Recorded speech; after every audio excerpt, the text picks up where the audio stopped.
diz assim o profeta, né? Na sua oração: atenta do céu e olha da tua santa e gloriosa habitação. Onde estão o teu zelo e as tuas obras poderosas? A ternura do teu coração e as tuas misericórdias se detêm para comigo. Mas tu és nosso Pai, ainda que Abraão não nos conhece e Israel não nos reconhece. Tu, ó Senhor, és nosso Pai, nosso Redentor é o teu nome desde a antiguidade. Ó Senhor, por que nos fazes desviar dos teus caminhos? Por que endureces o nosso coração para que te não temamos? Volta por amor dos teus servos e das tribos da tua herança. Só por breve tempo foi o país possuído pelo teu santo povo. Nossos adversários pisaram o teu santuário. Tornamo-nos como aqueles sobre quem nunca dominaste, e como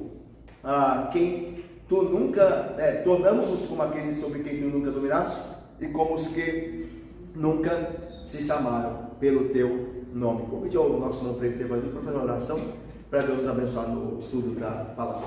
Por favor. Deus Santo e bendito, nós te damos graças a Deus pelo dia de hoje. Te agradecemos ao nosso Deus pela exposição da tua palavra, querido, que vai ser exposta agora, Senhor. Sim, Deus. Deus tem, Senhor Deus, em nome do pastor, Pai, e fala conosco, Senhor Deus, através dela. Que nós, Pai querido, o coração de cada um de nós esteja receptivo à tua palavra. Sim, Pai. Que possamos entender, Senhor Deus, tudo aquilo que o Senhor tem preparado para cada um de nós. Sim, Senhor. Muito obrigado, Senhor Deus, fica conosco, Pai, em nome de Jesus Cristo, o teu filho amado, que nós pedimos, Senhor, e te agradecemos. Amém, Deus. Meus irmãos, nós então vamos ao final do capítulo 63, e o tema nós começamos a vê-lo na quinta-feira retrasada, não é isso? A oração e a resposta, né? A oração do povo por meio do profeta. O profeta é o representante que ora a Deus pelo povo.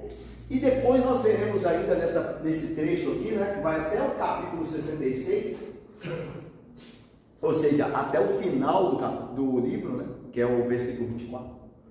Nós vamos ver a resposta do Senhor à oração que o profeta faz. Então, nesses primeiros capítulos aqui, Bárbara, do livro de Isaías, desse trecho que nós estamos, né, a partir do capítulo 63, versículo 7, nós estamos vendo a oração que o profeta está fazendo a Deus. Depois nós veremos a resposta de Deus a essa oração, tá? Então esse último trecho do livro trata da oração que o profeta faz a Deus, uma oração de lamento. Vamos ver hoje melhor isso. E depois a resposta que Deus dá ao profeta. E aí nós veremos os passos para o novo céu e a nova terra, né? Aquilo que Deus tem preparado para o seu povo. Tá? Irmãos, a introdução a essa parte que nós lemos é a seguinte: esta sessão que nós vimos aqui, de 15 a 19, dá início ao lamento propriamente dito, seguindo a recordação histórica dos versículos 7 e 14. O profeta, falando pelo povo, ele está orando em nome do povo, invoca a Deus, cujo poder foi expresso nos versículos 1 e 6 desse capítulo. Lembra do início do capítulo que fala do guerreiro, pisando o lagar, vencendo os inimigos? Ali Deus está falando do poder dele, tá? Então o profeta está invocando esse Deus poderoso, tá? E cujo amor eletivo desse mesmo Deus foi expresso nos versículos 7 a 14, para que agisse. Então é interessante isso aí, Renata, minha irmã. Deus, ele é poderoso, versículos de 1 a 6 desse capítulo, onde ele esmaga os inimigos como quem pisa em uvas no lagar. E ele é amoroso, como nós vimos na quinta-feira passada, que as misericórdias de Deus não têm fim, o amor dele, embora os filhos dele sejam rebeldes, Deus é amor, Deus é misericórdia. Então ele tem poder e amor. E é a esse Deus poderoso e amoroso, que o profeta ora agora, tá? Os versículos 15 e 16 que nós lemos, faz parte do texto que a gente leu, apelam para que Deus não ficasse longe do povo, né? Mas que tivesse compaixão dos que são mais verdadeiramente seus filhos, do que o eram de Abraão ou de Jacó. Os versículos 17 e 19, que é o final da segunda parte desse texto que a gente leu, reconhecem o desamparo do povo diante do seu pecado e conclui com uma referência ao nome divino, né? Apelam a Deus, né, pelo seu nome, ou seja, Deus colocou o seu nome na salvação do seu povo. Então a oração tem como base essa promessa na qual Deus jurou pelo nome dele mesmo. Tá? A questão principal dessa oração de lamento que a gente está vendo aí hoje é a seguinte: se Deus fez o que fez pelo seu povo no passado, que a gente viu no domingo passado, por que é que agora ele retém o seu amor para com o mesmo povo e o trata como se não fosse o seu povo? Então, se Deus é poderoso e amoroso, e Deus sempre agiu com misericórdia e amor para com o seu povo, por que agora, pergunta o profeta, Deus parece estar distante? E parece que o povo dele não é mais seu povo, ou nunca foram o seu povo. Por que disso? Lembrem-se, irmãos, que quando o livro é lido de Isaías, quando o livro fica pronto e é lido, o povo de Jerusalém está, a maior parte do povo, está na Babilônia, no cativeiro. Então, pensem nisso. Se Deus é poderoso e amoroso, se Ele prometeu nos vencer os nossos inimigos, através do seu servo, e Ele prometeu que o seu amor nunca terá fim, por que nós estamos aqui? No cativeiro, certo? São tensões para eles que também são nossas, não é verdade? Porque tem momentos que nós passamos na nossa vida que nós trazemos essas perguntas, né? Se Deus é poderoso e amoroso, por que eu estou passando pelo que eu estou passando? Por que eu estou vivendo o que eu estou vivendo? Por que eu estou nessa luta, ou com essa dificuldade, ou essa provação? Então, essa tensão dos judeus, né, quem Isaías falou e escreveu, é nossa também, nos fala também, certo? Então, a nossa divisão desse trecho que a gente leu, o capítulo 63, de 15 a 19, ela é pequena, ela tem duas divisões. A primeira divisão vai falar de um problema, é uma oração de lamento que revela um problema. Qual que é o problema? O amor de Deus parece retido, o amor de Deus parece não chegar ao seu povo. Isso é um problema. Segundo ponto é o clamor de um povo que erra, ou seja, um povo pecador, que se colocou em pecado e está agora clamando a esse Deus, ok? Contra quem eles pecaram. Então veja aí a tensão desse capítulo, né? O que fala essa oração aqui do profeta? Primeiro ele clama a Deus, porque parece que o amor de Deus se reteve, né? Deus reteve o seu amor. Segundo, o profeta reconhece que é um clamor, esse clamor que ele faz é um clamor por um povo que está em pecado, um povo que vive errando contra Deus. Então vamos ver então, a primeira parte aqui, o problema do amor retido. Olha aí o versículo de número 15. Atenta do céu e olha da tua santa e gloriosa habitação. Isso aqui irmãos, isso aqui é a continuação da oração que começou no versículo 7, tá? Só que a oração que começa no versículo 7, vai até o versículo 14, ela recorda, ela rememora os feitos misericordiosos de Deus. É como se fosse uma introdução ao pedido do profeta ou à questão central do profeta na sua oração. É mais ou menos como se você estivesse começando uma oração, né, particular a Deus, se você fosse orar a Deus e dissesse: Senhor, eu te louvo pela sua bondade, pela sua misericórdia para comigo, pelas suas ações e obras na minha vida. Todavia, Senhor, agora eu estou enfrentando isso. Vem me ajudar, vem ser meu auxílio. Então você começou primeiro louvando a Deus, lembrando das coisas que Deus, e agradecendo as coisas que Deus fizera para contigo. E então você entra no pedido em si, naquela situação que você está passando ali, no seu contexto imediato, certo? Então essa é a ideia aqui da oração de Isaías, tá? Então ele continua a oração Só que essa oração agora, irmãos, ela é uma oração de lamento. Olha só, mas ela começa assim: atenta do céu e olha da tua santa e gloriosa habitação. Então aqui, meus irmãos, é um pedido para que o Deus santo, o Deus que habita no céu, tanto que diz aí, atenta do céu e olha da tua santa e gloriosa habitação, é um pedido ao Deus que está no céu, um pedido do Deus santo, para atentar a situação do povo, tá? O profeta aqui ora pelo povo, então o profeta pedindo a Deus para atentar para a situação do povo lá no céu. Essa oração é muito parecida com a oração que Salomão fez. Salomão também faz uma oração muito semelhante. Olha o que Salomão diz lá eu vou ler para vocês, em 1 Reis 8:30. Ouve, pois, a súplica do teu servo e do teu povo de Israel, quando orarem neste lugar. Ouve no céu, lugar da tua habitação, ouve e perdoa. Então, é uma oração muito idêntica do profeta Isaías com a de Salomão. Senhor, ouve do local da tua habitação, da tua santa e gloriosa habitação.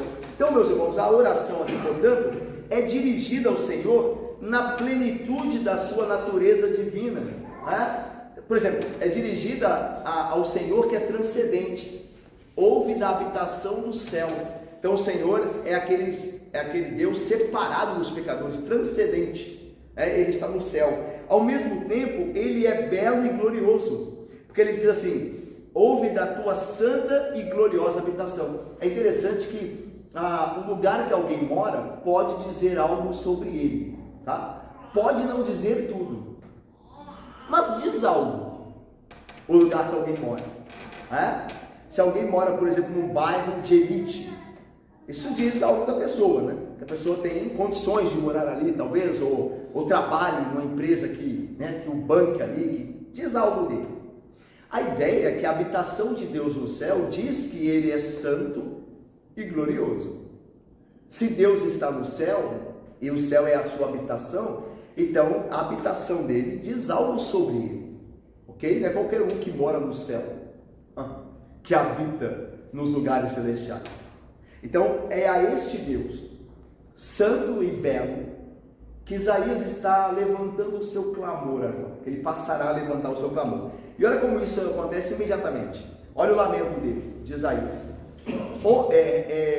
Esse lamento ele é revelado nas perguntas: onde estão o teu zelo e as tuas obras poderosas? E aí ele faz uma declaração, Isaías, na oração: a ternura do teu coração, está falando para Deus, né?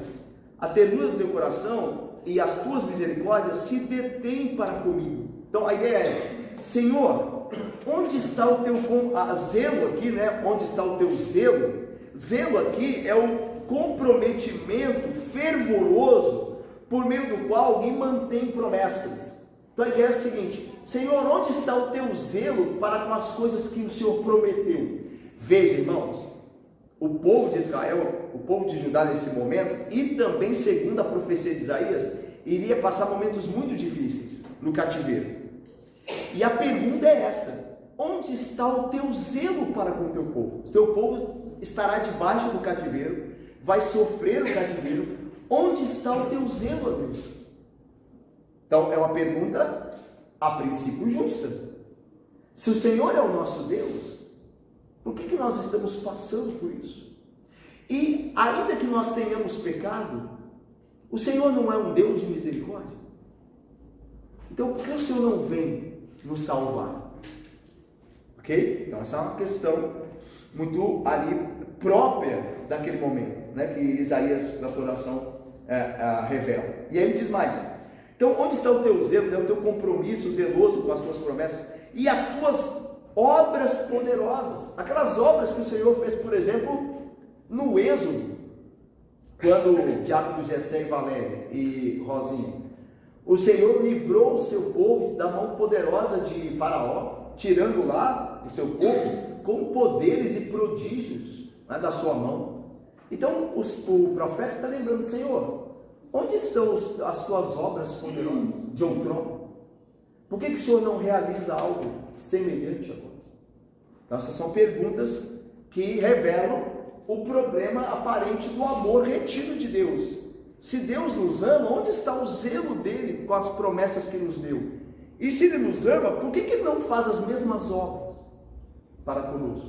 Então essa é a pergunta. E aí o salmista, o profeta e orador, ele faz uma afirmação, olha aí: a ternura do teu coração e as tuas misericórdias se detêm para comigo. A ternura de coração, irmãos, a palavra aqui no hebraico, essa expressão, é uma paixão que comove internamente. Uma paixão que comove é algo que faz a pessoa agir. A paixão, já viu a paixão? A ideia de paixão que consome, que faz alguém tomar uma posição. Então a ideia de ternura no coração é o amor interno que faz alguém agir. Por exemplo, o filho está em perigo, a Manuela está em perigo. A ternura do coração, o amor do coração faz com que o pai e a mãe corram para auxiliar. Então essa é a ideia do profeta. Ele está orando dizendo: Senhor, onde está a ternura do teu coração? Aquilo que te move a nós, onde está? E aí ele fala mais: e as tuas misericórdias? Misericórdia é amor abundante. E é interessante, né, irmãos? Diácono Carlos, Deus não ama de maneira prudente, no sentido de uma maneira reservada. Ele não ama de maneira reservada. O amor de Deus é superabundante. Deus não se restringe quando ama.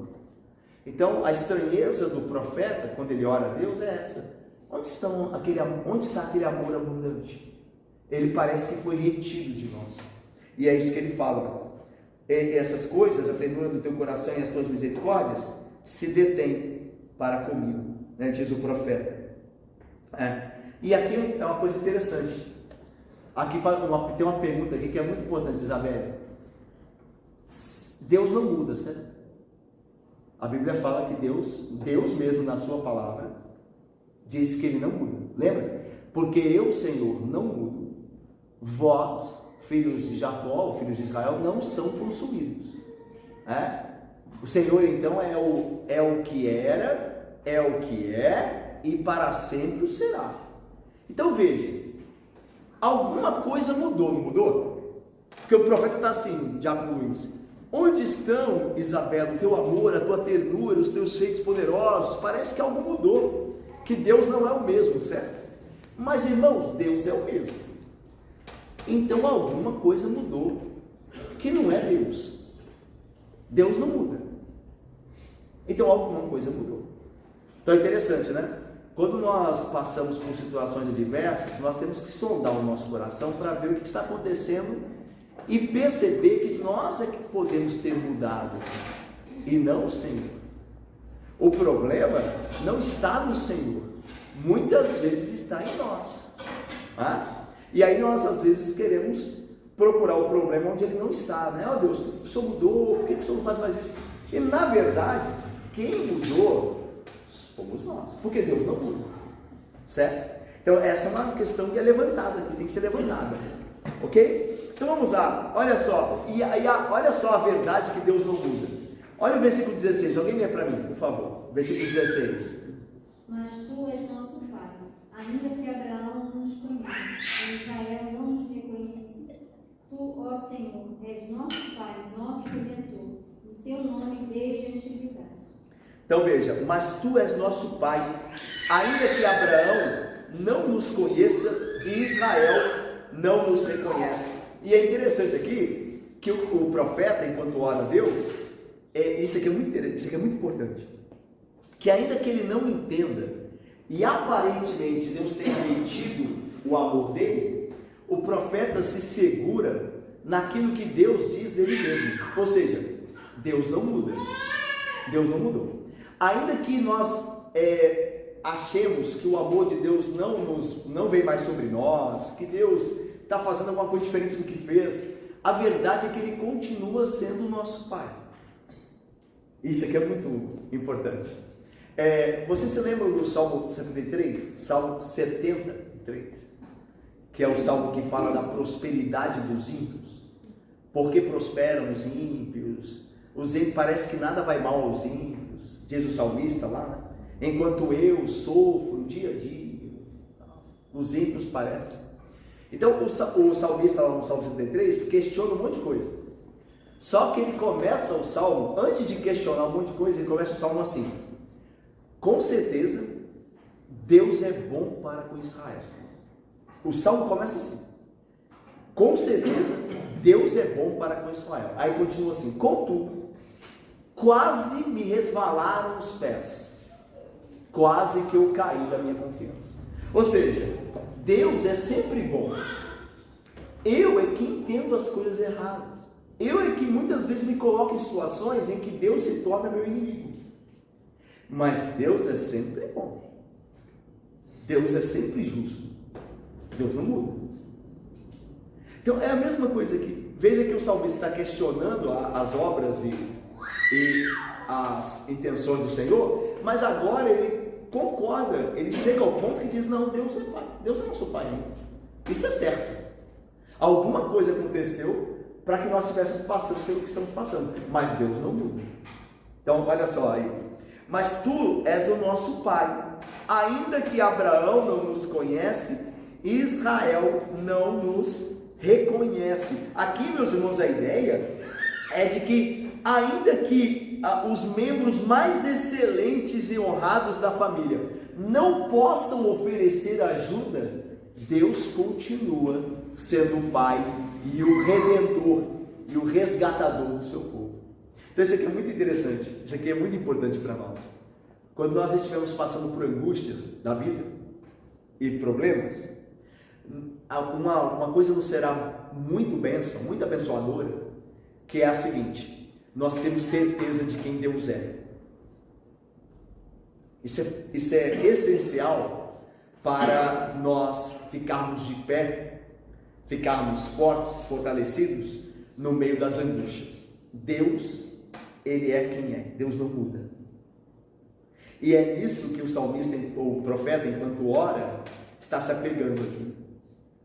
Ele percebe que algumas coisas ao redor dele mudou e parece que o amor de Deus foi retido, mas Deus continua sendo o nosso pai. Ainda que Abraão não nos conheça e Israel não nos reconhece, Deus não falha. Deus continua sendo o que ele sempre foi.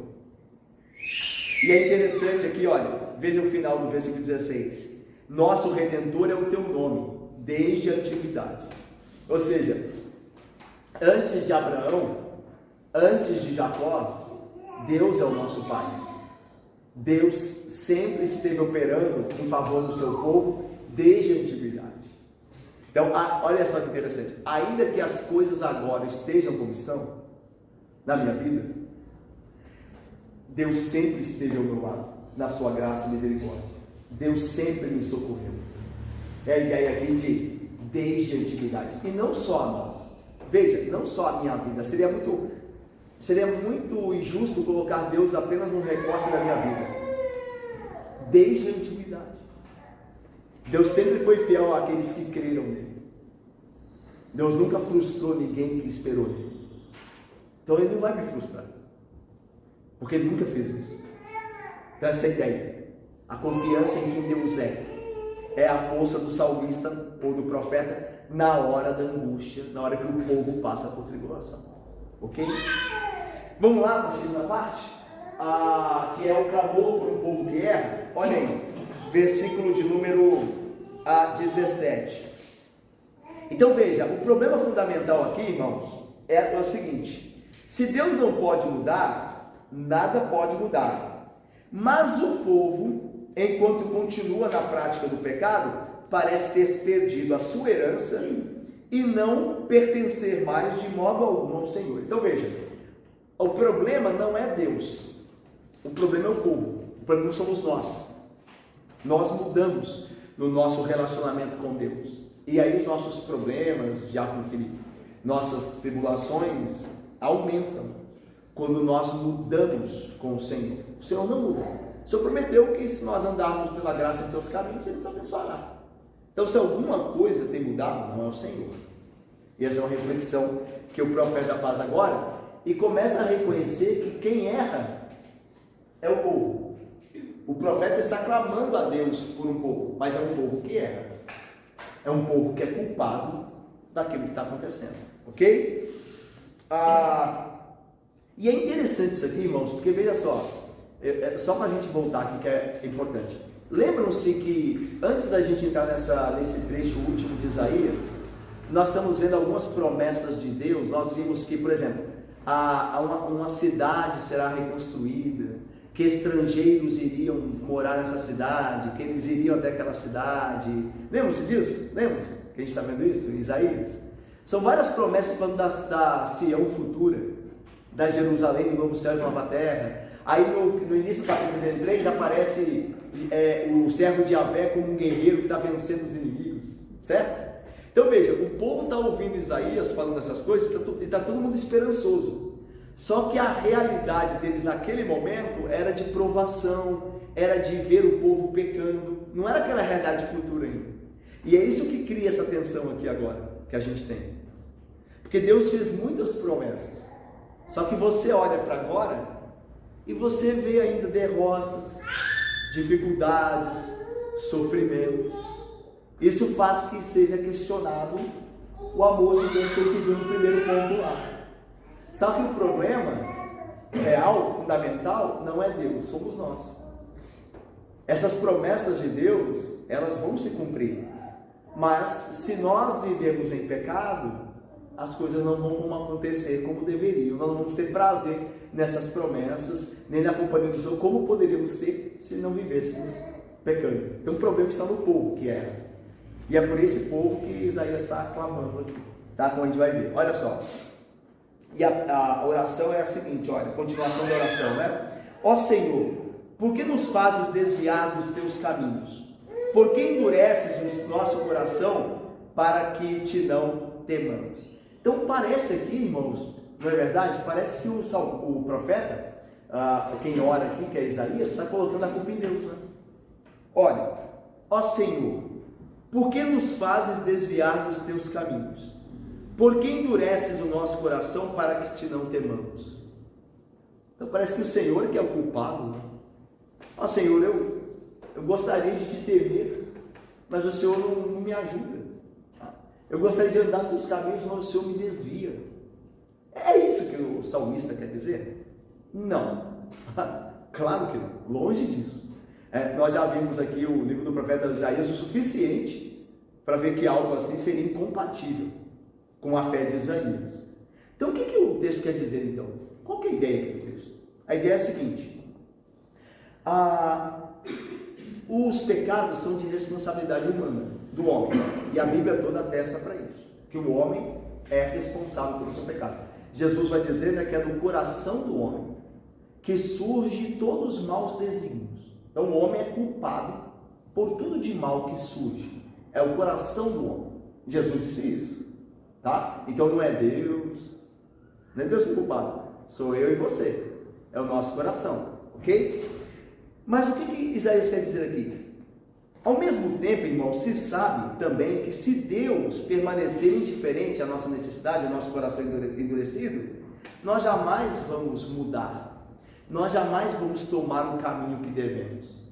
Então, nesse sentido, Isaías diz: por que Deus, o Senhor nos faz desviar do caminho? Por que endureces o coração? Então, o ponto é, não é que o nosso coração fosse bom e Deus foi lá e endureceu ele. Não é esse o ponto. O ponto é, se Deus não fizer nada, nós vamos continuar na dureza do nosso coração. Então é por isso que Zé está dizendo: Senhor, age para mudar a nossa situação. Porque se o Senhor não fizer nada, nós vamos continuar desviados do caminho. Nós vamos continuar com o coração duro. Ok? Deu para entender isso aqui? Então a ideia é Isaías clamando a Deus para não ser indiferente à situação de dureza do coração do povo, né? É a mesma coisa, por exemplo, pense em você, né? Pensemos em nós aqui, né? Se Deus não agir em nosso favor, a gente nunca vai conseguir vencer aquele pecado. Ok? Então, se Deus não for misericordioso, nós continuaremos andando no caminho errado, se Deus não nos salvar dele. certo? Então por isso nós clamamos a Deus: Senhor, me ajuda nessa tentação, me ajuda a vencer este pecado, porque se o Senhor não fizer isso, ninguém fará. E se o Senhor não mudar a minha sorte, eu estou perdido. E é nesse sentido que Isaías está dizendo: Senhor, olha, por que o Senhor não muda as coisas? Porque só o Senhor pode mudar. Por que o Senhor deixa que nós continuemos em pecado? Não porque Deus fez isso, mas porque se Ele não vier ao nosso socorro, nós vamos continuar pecando. Então daí a nossa necessidade de Deus, todo dia, diariamente. Saiu uma notícia hoje, não sei se alguns irmãos aqui eu sei que viram, Isabela Pires até comentou, né, no WhatsApp, não deu tempo de responder, mas que um grande pastor reformado foi afastado da igreja dele, né?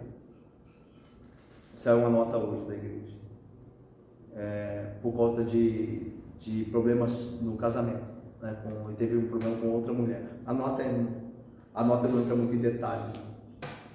É um pastor muito conhecido, né? Nós temos livros dele aqui. E ele foi afastado do ministério. Então assim, esse é o ponto, entendeu? Se Deus não nos guardar, se Deus não nos ajudar, ninguém está salvo. É por isso que, irmãos, é por isso que nós temos que vigiar em oração todo instante, todo instante. Porque homens gigantes como este pastor que eu falei aqui, eles caem também, gigantes da fé, gigantes, os que não vigiaram.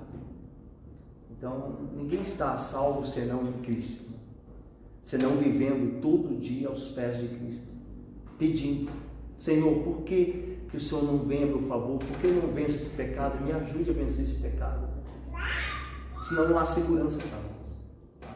Não, ninguém está seguro. Por isso que Jesus diz, vigiai e orai. Vigiai e orai. Porque o espírito está pronto, mas a carne é fraca. Vocês sabem o que vocês devem fazer, mas a carne de vocês é fraca. Então vigiem e orem. Porque se não acontecer isso, se vocês não vigiarem e orar, vocês vão cair. Tá? Então, a necessidade disso, né? E o profeta reconhece isso aqui. Que se Deus não agir, nada será mudado, né? E aí ele continua no versículo 17 dizendo assim: volta por amor dos teus servos e das tribos da tua herança. Ele apela aqui, meus irmãos, para dois pontos aqui, né? Ele chama o povo de Deus de servos de Deus e herança de Deus. Israel é chamado muitas vezes na Bíblia de servo do Senhor, né? Então a ideia aqui é o seguinte: o Senhor vai abandonar o seu servo? Essa é a ideia. O Senhor vai abandonar o seu servo e vai abandonar a tua herança. E é interessante, irmãos, que quando Deus, através de Josué, fez com que o povo entrasse na terra prometida, Ele deu aquela terra como herança ao seu povo, não foi? Como herança das tribos, ou as tribos. Cada tribo teve uma porção de terra. Lembram-se? Na divisão da terra. Então a terra era a herança das tribos. Só que as tribos são herança do Senhor. Ok? A terra era a herança das tribos. E as tribos? Elas mesmas eram a herança do Senhor. Tanto que, olha só, Deuteronômio diz assim, lá num texto de Deuteronômio diz assim: mas o Senhor vos tomou e vos tirou da fornalha de ferro do Egito, para que lhe sejais povo de herança, como se vê. Então Moisés diz assim ao povo de Israel: o Senhor tirou vocês do Egito, para que vocês fossem para Ele a herança dele. Então Isaías está clamando a Deus, dizendo assim: Senhor, nós somos um povo que erra, mas nós somos os teus servos. O Senhor nos chamou de servos. É verdade que nós somos servos falhos, mas ainda assim somos seus servos e somos a sua herança. O Senhor vai abandonar a sua herança. Então é interessante isso, né? Como Isaías se vale da palavra de Deus para lembrar a Deus. E aqui é uma boa instrução para nossas orações. Quando nós vamos orar, nos valemos na nossa oração do que Deus disse e do que Deus prometeu a nós. Então veja, Deus nos chama de servos. Então, Senhor, ajuda o teu servo. Eu sou o teu servo. O Senhor disse que eu sou o teu servo. Me ajuda.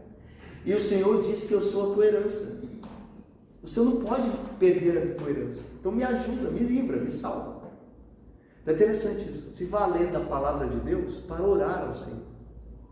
Conhecer as promessas de Deus para orar através delas ao Senhor. Eu já falei para vocês, né? Tem um teólogo que disse, eu nunca esqueci, no livro que li, sobre oração, que o teólogo diz assim: Deus ama as coisas dele voltando para ele. Então, a oração que agrada a Deus é uma oração bíblica, é uma oração que ora segundo o que ele mesmo diz. Então, essa oração Deus tem prazer em ouvir, e não só ouvir, atender. Daí nós vimos, lembra de um sermão de domingo retrasado, lá de João, domingo de manhã, que Jesus diz assim: se vocês pedirem algo em meu nome, eu farei. A ideia lá é pedir segundo a vontade de Cristo, que é revelado na Bíblia. Se vocês pedirem conforme a minha vontade aqui, eu vou fazer. Então Deus tem prazer em que orações sejam as palavras dele voltando para ele. Então é interessante, quando você for orar, procure não inventar nada. Ore segundo as promessas que Deus deu a você na palavra dele. Peça o que ele quer para você. E ele fará. Uma preocupação que a gente tem que ter com o coração é essa: eu estou pedindo mesmo algo que Deus me prometeu dar, ou estou querendo algo que não tem necessidade nenhuma, nem edificação nenhuma, e por isso ele nem falou disso para mim? Então oremos segundo a vontade do Senhor. E lembre-se, né? Quando a oração for em alguma coisa que Deus especificamente não tenha falado, por exemplo, Senhor, eu queria comprar um carro esse ano, pode ser um carro usado, o Senhor que sabe, mas faça segundo a tua vontade, ó Deus, se for conforme a tua vontade, se for para o meu bem espiritual.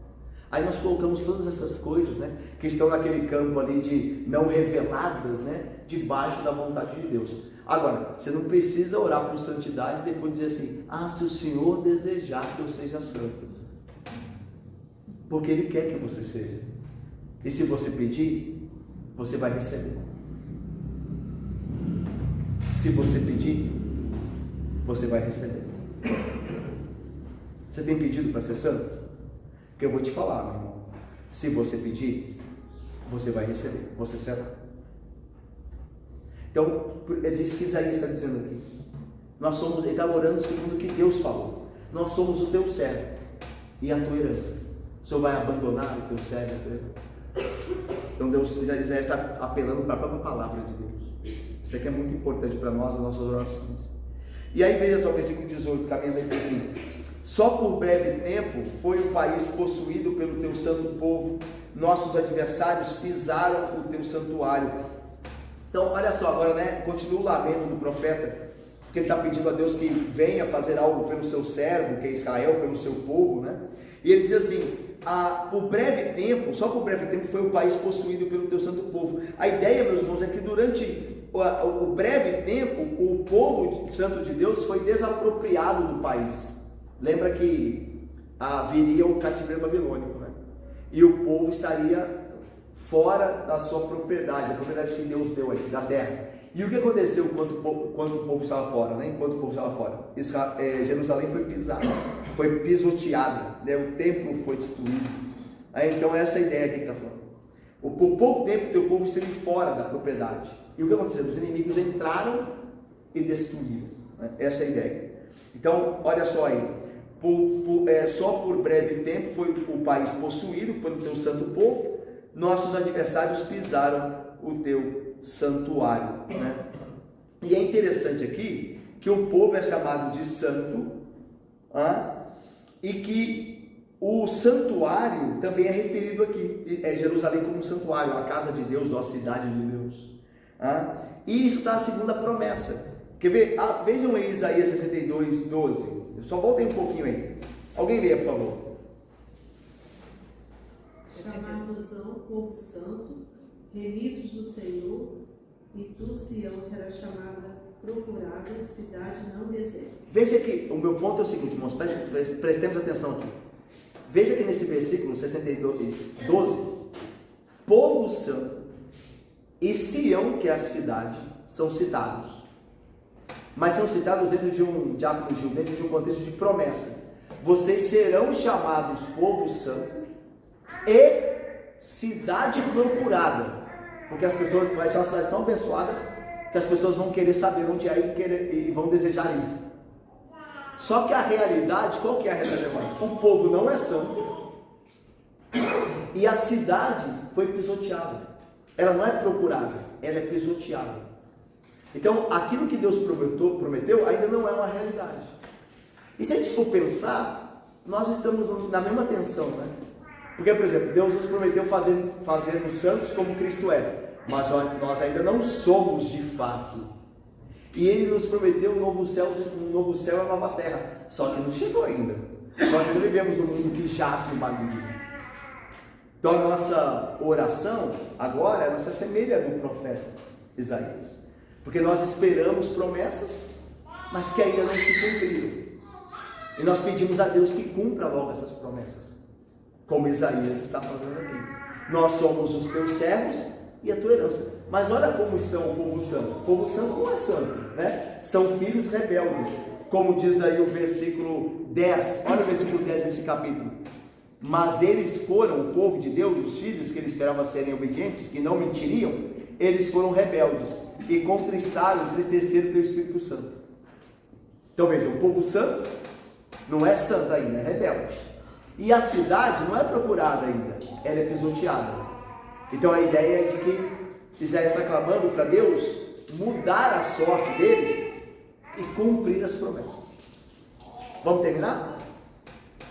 Que conclusões agora um observador podia extrair dessas condições aqui descritas, né, nos versículos acima? Que o povo foi retirado da sua terra, que a sua terra foi pisada, que o povo é um povo que, no versículo 17, né, está longe dos caminhos de Deus, é um povo que está com o coração endurecido. Um observador que estivesse vendo isso, que conclusão que ele tiraria? É a conclusão do versículo 19. Olha aí, olhem nele. Tornamo-nos como aqueles sobre quem tu nunca dominaste e como os que nunca se chamaram pelo teu nome. Então veja, há muitas promessas, não é? Que Deus deu. Só que a realidade parece desmenti-las. Porque o profeta olha para a situação agora e diz: olha, nós tornamos como aqueles sobre quem o Senhor nunca dominou. Ou seja, nós nunca fomos o teu povo, que é a conclusão aqui, né? E como os que nunca se chamaram pelo teu nome. E o ponto aqui, irmãos, é que tem hora que parece isso mesmo. E é interessante que a Bíblia trata de realidades.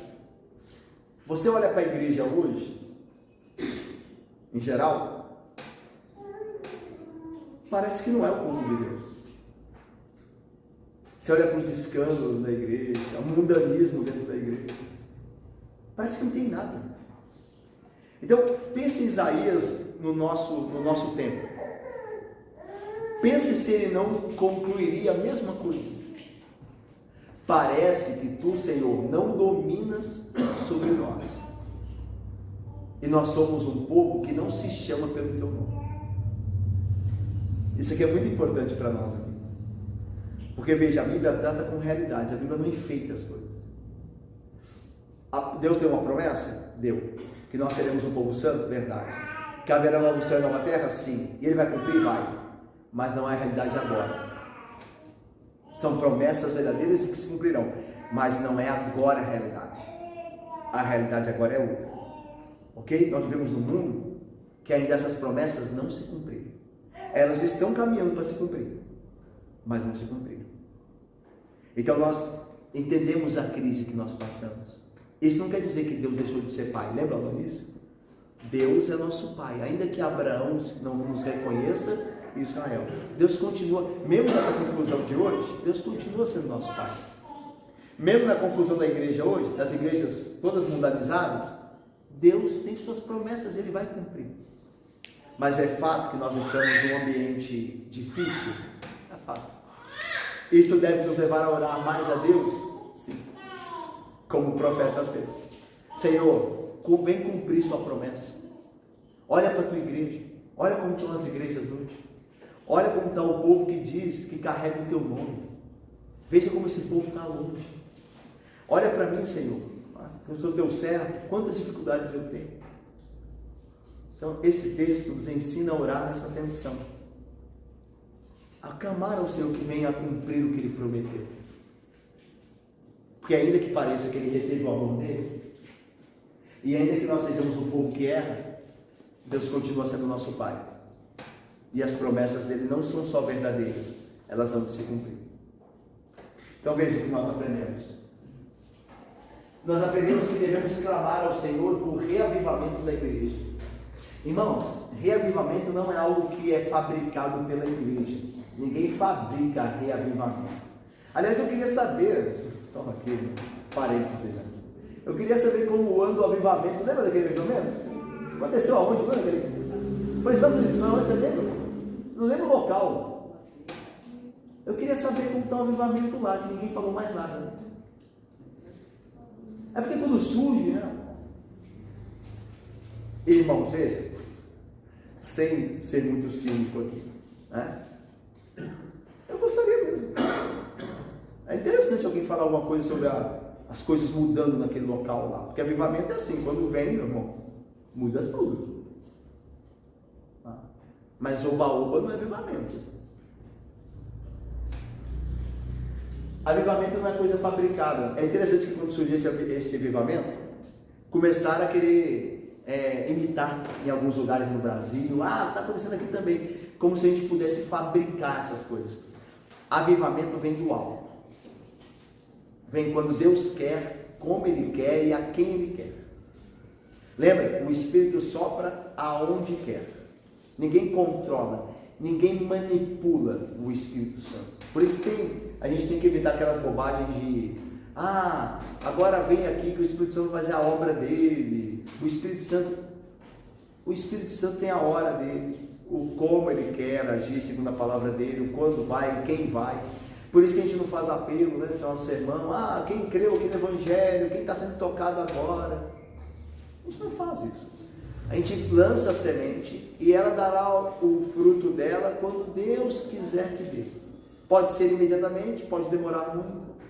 Isso aí não compete a nós. Irmãos, peçamos por avivamento a Deus, porque Deus é o único que pode reavivar-nos, a nós e a igreja. Você tem pedido por reavivamento? Quando você vê a sociedade como está, vai ver os jornais e tudo mais, o que você faz? O que eu faço? Nós oramos, desligamos ao jornal e vamos orar ao Senhor. Senhor, muda as coisas, Senhor.